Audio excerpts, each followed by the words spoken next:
Hello, fifth grade. Welcome to today's talk about genotypes and phenotypes and Punnett squares. Okay, so on your packet, the front of your packet, you have this weird looking ladder thing. It's not, in fact, a weird looking ladder thing. This is DNA. So inside of your DNA molecules, we have these little sections of information called genes, okay? Not the kind that you wear like pants, but these genes tell the cell how to make a protein, which can then determine a trait, right? So, for example, like eye color or hair color or any of those things. So this is the information that the cells use to be able to determine what traits you physically see on your body, okay? So if we flip to page 1, we have these vocabulary words that we're going to be using today. You may be really familiar with them. If not, I want to make sure that you are comfortable with them so that as we're going through our work today, this makes sense. Okay, so when we talk about genes, right, these little sections of information within our DNA, we can have two types. We can have dominant and we can have recessive. So the dominant is the stronger trait that's represented by a capital letter. And the recessive trait is a weaker trait. It's represented by a lowercase letter. Okay, so when we talk about genes, remember you always get one gene from your mom and one gene from your dad, and then those come together. Now you can have two dominants, two recessive, or a dominant and recessive, depending on what information and what genes you get from your parents. We're also today going to be talking about genotype and phenotype. So the genotype is the combination of genes that are represented by the letters, okay? And then the phenotype is the physical appearance of a trait, okay? So let's flip to page 19 and do some examples with that, okay? So I took this information and I wrote them up here just so you could see as we were talking through it so that you felt really familiar with it, okay?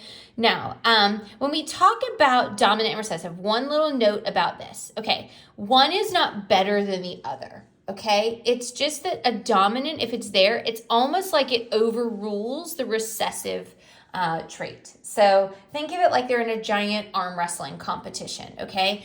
And if you have a dominant one, this is the person that wins, right? Both of them are still in this arm wrestling match.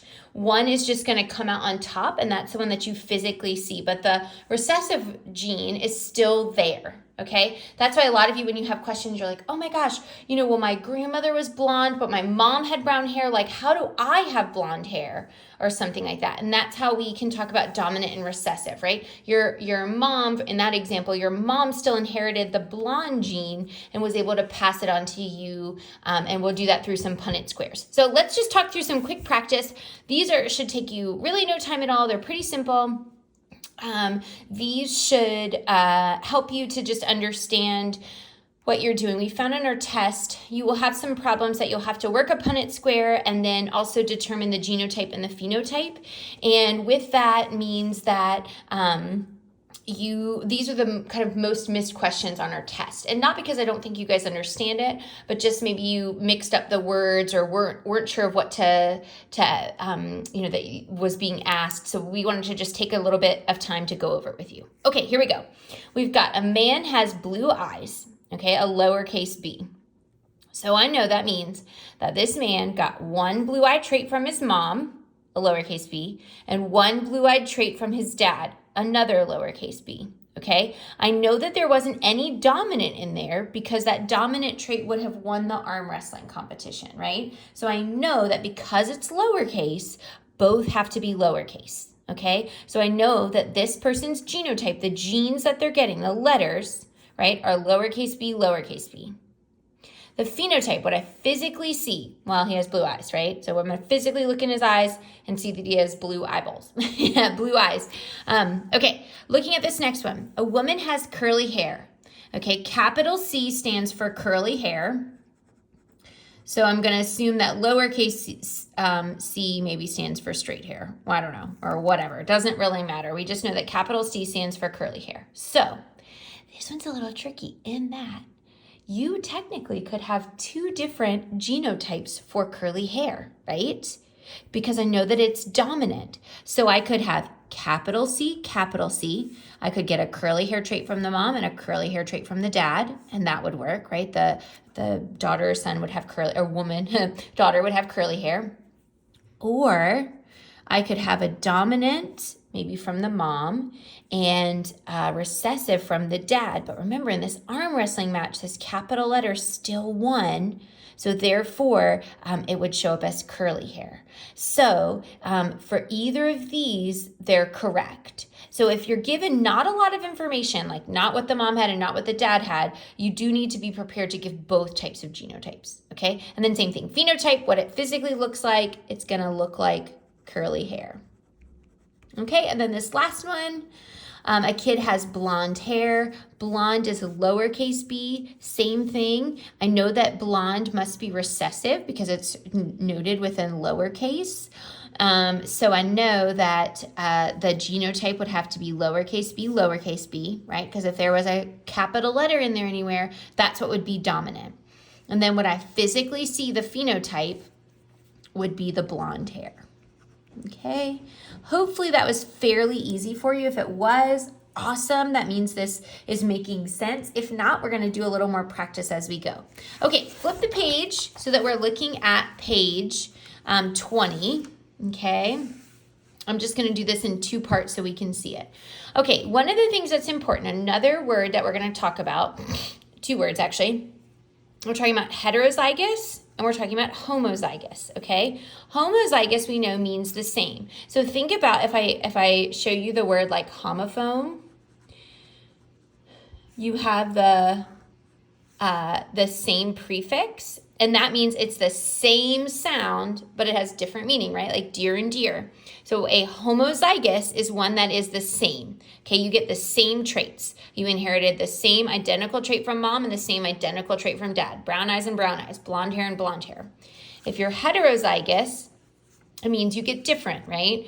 Maybe dad, you inherited a brown-eyed trait, and from mom, you inherited a blue-eyed trait or whatever, okay? So this is important in helping us to determine the genotype to then help us as we go. All right, here we go. What is the probability that a heterozygous brown-haired man and a blonde woman would have a blonde child? Okay, so I'm looking for probability. So I know that that's percentage, right? Now, in a Punnett square, if I look at a Punnett square, we think of this whole square as of 100, right? So this would be 25%, this would be 50%, this would be 75%, and this would be 100%, right? So our answer is always going to be 25, 50, 75, 100, or 0. Okay, so in order to make a Punnett square, this is how we determine that probability, right? How did they inherit these traits from their parents? So you're going to take one trait and put it here at the top. So a heterozygous brown-haired man. So we've got capital B, lowercase b, okay? And we know that capital B must stand for brown, right? Because we know it has one capital letter, and that's is what's going to win the arm wrestling match. So that's what's going to show. So we know that one's going to have to be brown, okay? And we have a lowercase b that's going to be blonde, okay? So we've got one heterozygous brown-haired man, so I put that here. I'm going to use just a different color for ease up so you can see. And then a blonde woman was lowercase b, okay? In a Punnett square, these are going to go across. Okay, so I'm going to carry these right across. I'm going to put whatever's on the top is going to go in these top two boxes. Whatever's on the bottom is going to go in these bottom two boxes. Same thing is going to happen for this. Whatever is in these top two are going to come, in this column is going to come down. Whatever's here is also going to come down. Okay, so I know if I look, my genotype is going to be, I could have a capital B, lowercase b, and I could have a lowercase b, right? So far, so good. I have two of these, so that means 50%. I have two of these, that also means 50%. Okay, but let's go back to our question. It says, what is the probability that they would have a blonde child? Okay, so my question is, which one would be blonde? So of these two, this one we know is going to be brown because it's got a capital letter. So this one is going to be blonde. Well, I have two of these, so you would have a 50% chance of having a blonde child. With me so far? All right, let's do another one. What is the probability of two heterozygous brown-eyed parents, capital B, lowercase b, having a blue-eyed baby? Okay, so we want to know, solve this nice little math problem. We want to know if they would have a blue-eyed baby. That's our question. Okay, so let's jump back up here. If I know these are brown-eyed parents, I know that my capital B must be brown eyes. Okay, because the capital B is dominant. And so I know that whatever the dominant one is, that's what they see, which is brown-eyed. Okay, so then I know that lowercase b is going to stand for blue eyes. Okay, so I'm going to fill this in my Punnett square. I'm going to have capital B, lowercase b for one of the parents. And the other parent has the same one, capital B, lowercase b. Okay, I'm going to move these. These guys are going to go across. This one is going to go across. Now, if you notice, I'm kind of adjusting where I'm putting it in there. It actually doesn't matter. I mean, it does, but it doesn't. If you end up having, getting a combination that looks like this, okay, it is technically correct, but not correct. This is in terms of like the two genes that they'll inherit, but you always write it with the capital letter and then the lowercase letter. So you can just swap them, right? Think of it almost like a multiplication problem. If you had like 2 times 2, if you swapped it and then you had 2 times 2, it's the same thing, right? So you always put this first. So I'm just adjusting where this is so that I don't have to rewrite, okay? But it's okay if you do. Okay, so they went across, they went across. These guys are going to come down. And this guy is going to come down. Okay, so my genotypes that I have. I can have capital B, which I know would be brown eyes. Okay, so that's not what it's asking. I could have capital B, lowercase b, but that would also be brown eyes, right? Because we have this capital letter. So that wouldn't work either. Okay, and then we have this lowercase b. Now, that is what we have, right? That is what we're looking for. We're looking for blue eyes, but that's only 25%. So our answer would be 25% blue eyes, okay? All right, let's do these last two. Okay, this asks for listing all the possible genotypes and phenotypes if a homozygous dominant curly-haired mother and a straight-haired father had a child. Use capital H. Okay, so I'm gonna come back here. I know that we are looking for our mom and we're looking for our dad, right? So we know that capital H, if this is a homozygous dominant curly-haired mother, so we know that the capital H would have to be curly, right? Because it's dominant, and that's what I know that I see. So that means lowercase h would have to be straight, okay? Okay, so for the mom is homozygous, right? That means the same, dominant for curly hair. So the mom would be capital H, okay? The dad is straight-haired father. Okay, so he had none of this curly hair gene, otherwise it would show up. So his must be lowercase h. With me so far? All right, let's put these in. I'm gonna have the dad on one side and the mom on the other. Again, it doesn't matter which one because it's the same probability that we're looking for. I'm gonna move these down. These come down. These are gonna go across. This is gonna go across, okay? So the possible genotypes that we have, we actually only have one genotype, okay? Where our genotype is capital H, lowercase h. Okay, now let's look at this. What would the phenotype be? The phenotype would be curly hair, right? Because there's no other combination, and all of them have the dominant gene, so all of them would be curly hair. All right, let's look at one last one. Okay, we're just doing the same thing, genotypes and phenotypes.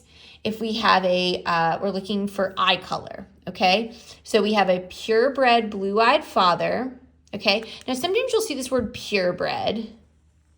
And you may have seen that with, like, if you have ever looked for a dog or thought about adding to, a dog to your family. If they talk about purebred, that means, like, for example, the mom is a golden retriever and the dad is a golden retriever, right? That would be purebred. They're getting golden retriever genes from both. Sometimes you might have like a rescue or someone that you might have, or you might even have, like, for example, a golden doodle, where you might have genes that come from the mom that are, golden retriever, and genes that might come from the dad, for example, that might be poodle, right? And then that way you would have, they would be heterozygous, right? They would be different. So purebred really just means that they're homozygous, okay?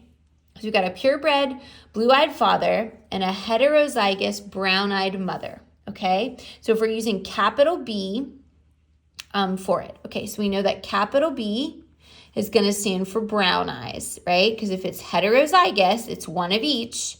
I know that means I have to have a capital letter in there. So if I have to have a capital letter, I know that what's the phenotype is what's going to show through is brown eyes. So I know that the capital letter has to show for brown, right? Now, in this case, the purebred one was homozygous, and then that one is blue eyes, right? So I know that lowercase b can stand for blue eyes, okay? So I know that for our mom, for example, is heterozygous brown-eyed, so she's going to have one of each.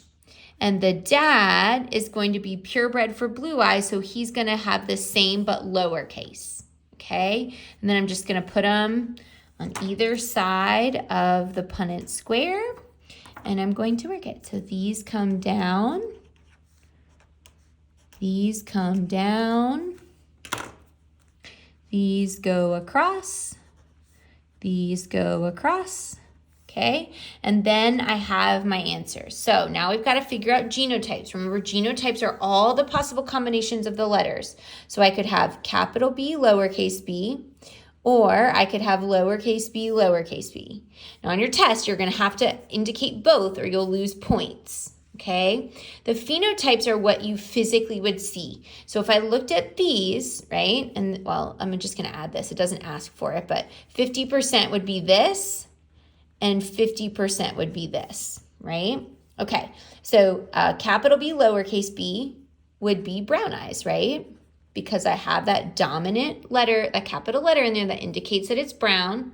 I also have these two lowercase b's. That one would indicate that it would be blue, okay? So potentially these parents could have brown or blue-eyed babies, okay? So just a couple of quick things to note.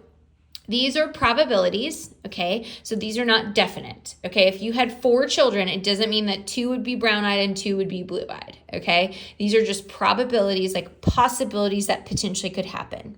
Also to note, scientists have determined when they've studied the human body and all of the things with genetics that, the Lord has so beautifully crafted in us. The way that they have studied this to help make sense of it is using letters. It's not like you're going to open up and look at a gene and see a whole bunch of letters, but this is just a way to help explain it further as they go. Okay, so you'll have some more practice with this throughout the next little bit until your quiz and your test, but just so you feel comfortable with all of this. If you have any other questions, reach out to your home teacher or your school teacher, and we're happy to help you. Have a great day. Bye.